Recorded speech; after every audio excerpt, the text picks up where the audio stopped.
我发现大家很常忽略内衣裤。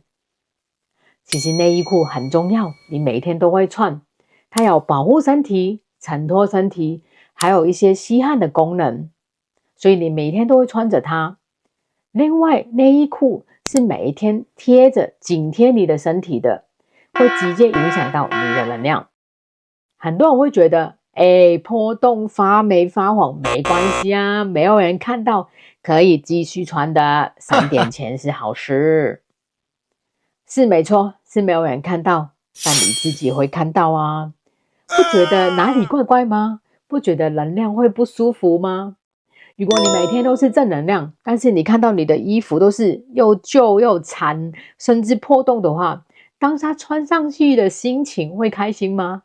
我不觉得会开心哦。